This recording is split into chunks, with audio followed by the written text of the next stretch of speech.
Welcome to an audiobook entitled Parish Management and Operations, The Buck Stops Here, narrated by Catholic author Michael Brinda. We hope you enjoy the segment and find it useful in your ministerial work. Chapter 2, The Tyranny of How over Why. I'd like you to pause here and think about 3 or more points you want to learn from this book.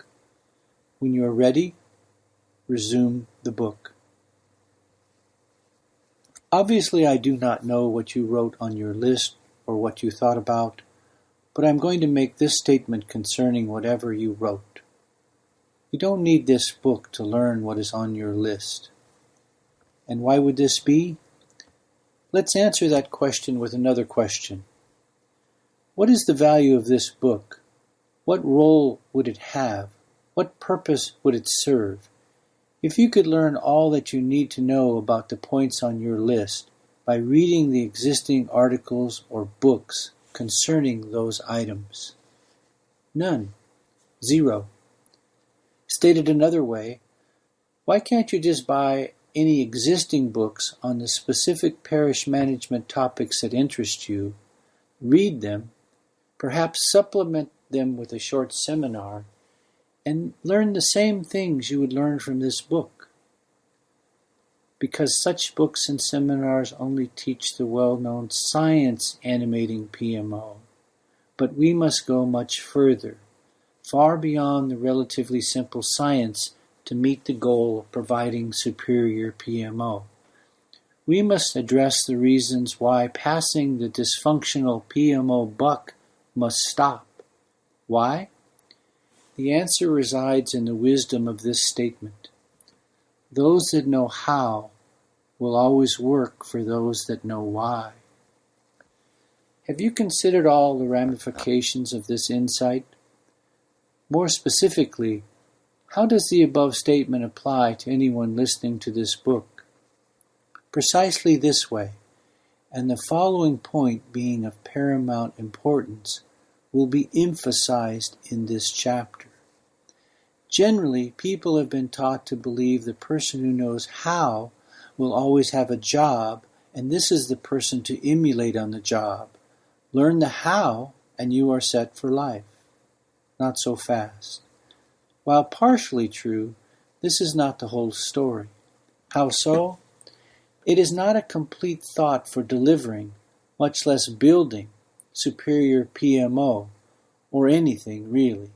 Why? Because people are hyper-focused on learning the how do I, and still more, how do I? But they habitually overlook the part about learning the why do I, and still more, but why do I, in the rush to learn how. That's not how this book works, and you should resist the urge to skip the why and simply jump to the how. Why? Because as Peter Kreeft said, a why is a hope, a goal, a meaning, and a purpose to your life. For example, decades ago an entrepreneur created a book titled DOS for Dummies that at first glance appears to alienate and insult the very buyers he was seeking to attract. But a funny thing happened in the book buying marketplace. Turns out, when you tell people the truth about their situation, mature people react positively to the truth when it is presented to them fairly and plainly. So an entire For Dummies media franchise and publishing empire was born with book titles ranging from Catholicism for Dummies to Piano for Dummies. But there's just one catch to the Dummies teaching formula. They teach you how without teaching much or any why. And the Achilles heel of their decision to skip teaching the why is to create a human robot, a savant, a scripted learner who has mastered how to follow a series of prescribed, proven steps that work beautifully right up to the point, boom, real life meets them and they are forced to deviate from their limited, scripted bubble world and solve problems that not only require them to know how to do, but also why things work, why things don't work, why things sometimes work, why things deviate from the prescribed and scripted solution set, and more. Why? This is also the unscripted daily world of life in PMO. Reread the above statement. Analyze and realize this truth. The only reason anyone who knows how ever had a job in the first place is because of the man or woman who knew why that job should exist in the first place and created that job at all. As such, this pesky why inquisitor, this is the person whose thinking we are also here to learn and emulate, the master of asking why, the why master. Those who know how will not only always work for those who know why. Those who only know how are severely handicapped, static, robotic situational thinkers of limited bandwidth and usefulness. You might as well wear cement shoes to work. Such folks are not going to excel at PMO. Why? Because there are too many daily variables in PMO to be scripted into a series of how-to formulaic responses. Everyone working in PMO will be pushed off script by some random event practically every day. And those who know the root why behind every how are always in a much more agile, stronger position than the robotically inclined how-to personnel. Quote from Viktor Frankl from Auschwitz, "Man can endure almost any how if he only has a why." In light of the above, this is the superior PMO administrator. The superior PMO administrator is concerned with first learning the why in order to best enable learning the how for themselves and to teach the how and why to each person who reports to them. As such, herein we teach the PMO practitioner the art derived from understanding answers to more complex why questions standing behind every how. If you only know the science of PMO, the how, you will be the epitome of PMO for dummies, a robotic how practitioner in whatever you do, but you will never become a superior administrator in the perpetually changing, dynamic world of PMO. Therefore, in sequence, first you must face the what do I do. Next you face the how do I do it. Paramount lesson here, the how and what to do in all phases of PMO is just not that complicated, so relax. Most people stop paying attention after hearing the what do I do, or in other words, the description of the task in front of them, and subsequently learning the how do I do it solution. Too bad most people stop here, because the final challenge is in deeply understanding why this or that must be executed in order to produce superior results in our ever-changing and ever-challenging PMO work environment. Further note here, you must be of high intellect, but also an extremely agile thinker to learn the why animating the how. Key word, thinker. Not a mechanically minded, script-following robotic practitioner. The only people who fit the thinker description are people who first know what, then how, and finally why, but mostly why, and they are always also holding an attitude that is willing to take direction in their never-ending quest to answer why. Note willing to take direction necessarily also implies subjugation of ego. If you are unwilling to ask questions out of some misplaced concern that asking questions will reveal you are not as smart as people think you are or must be, you will miss learning the why. Indeed, learning the why begins with a willingness to ask why in most any setting and under most all circumstances. I will trust the employee or volunteer who asks why far faster than the stoic know-it-all types who pretend through their silence to know more than they actually do. Too many people have sacrificed their sense of curiosity at the altar of conformity in today's hyper-concerns over personal sensitivity and tolerance, which leads to the demise of asking why questions as something that is politically incorrect. We don't ask why. That's not polite. That's rude. Nonsense. You are conspicuous no matter if you ask why or not. So for right-minded thinkers, it would usually be wiser to ask why than to remain silent. Albert Einstein said, "The true sign of intelligence is not knowledge, but imagination." PMO mediocrity exists in the first place because people do not properly value knowing the why that animates adult behavior. They just think, fixated really, in terms of knowing how to do something, without regard to the larger consequences and impact of their actions in a fluid environment.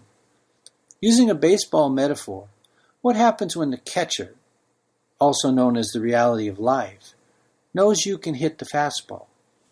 The catcher calls for any pitch except the fastball, a curveball, slider, changeup. Any pitch except the one the fastball savant hitter can hit. When you understand why something must be done, you simultaneously and necessarily start down the road of independently thinking about the consequences of what happens when this or that thing is done differently than before or done poorly. And this is precisely the thinking we seek to foster and blossom in every PMO employee and volunteer. We do not want mechanical non-thinkers in PMO. And you don't build non-mechanical deep thinkers unless you model this inquisitive why behavior as the boss. Anyone reporting to the PMO administrator who is not asking why must be taught, Shazam, why they need to ask why. More on this point in the chapters on culture. So, there is nothing wrong with learning how to do something. Indeed, as a practical matter, you must learn how to do the nuts and bolts job of PMO administration. But if all I presented here was just PMO how, and more how, I will have failed you. Why? Because learning the mechanical process of how is the lesser part, the relatively easy part, the rote part of what you need to know to develop and deliver superior PMO. When you find poor PMO service to parishioners, which exist in epidemic proportions, you will find a gathering of people who at best know how to do their respective jobs, without a clue as to why they do what they do the way they do it.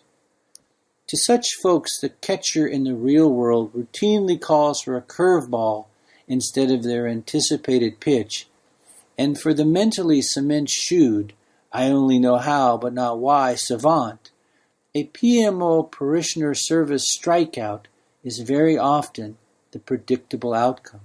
How could it not be? The much more challenging part of PMO is learning the why.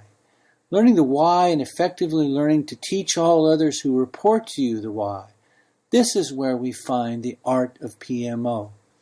Therefore, the critical art of PMO administration is also taught here, presented in a chapter-by-chapter content layering process. Note the real world can be simulated in any classroom, but never duplicated, which only highlights why savant students can excel in the classroom, but often fail miserably outside the classroom. It's that dummies prepared batter versus the curveball of life thing. Learning to hit the curveball is simply learning to be fully prepared by asking why before you see the pitch. Because as sure as you are reading this, PMO curveballs are coming for you every day. You just don't know precisely when or which PMO topic they will address. Therefore, Each chapter herein adds layers that you must know and why you must know it. And each layer added is designed to logically build upon the prior chapter's content. Like an artist painting a portrait, the learning process is gradual and builds. You will not see the complete picture of the merger between the art and science of PMO until the final chapter, but you will see the critical art of building superior PMO emerge further with each chapter. As Peter Drucker said, people in any organization are always attached to the obsolete, the things that should have worked but did not, the things that were once productive and no longer are. It is the lack of understanding the why dimension of duties, tasks, and responsibilities that animates a broken, careless, and dysfunctional workplace, be it in a business, government, military, or religious setting. When any employer or volunteer, and this very much includes you as the PMO administrator, does not know the why of what they are doing, by definition they lack the larger picture of why what they are doing really matters. Why this way? Why not that way? We have always done such and such this way. Why change now? Why do we do this? And so forth. Furthermore, how can you possibly teach those who report to you the fundamentals of why something is done in a particular way, or done at all, if you don't know why yourself, just the rote how? Ask most employees how to do something, and they will immediately demonstrate. But first ask them why they do something, drill down searching for an explanation and understanding of the larger ramifications of why something is done before getting into the how, and you will often be disappointed. You will receive a blank stare or an incoherent ramble. Well, that's just the way we do things here. Or that's the way we've always done it. Or that's the way I was taught. As the PMO administrator, you cannot build and deliver superior PMO derived from such a workplace culture, one that exalts knowing how without knowing why. How so?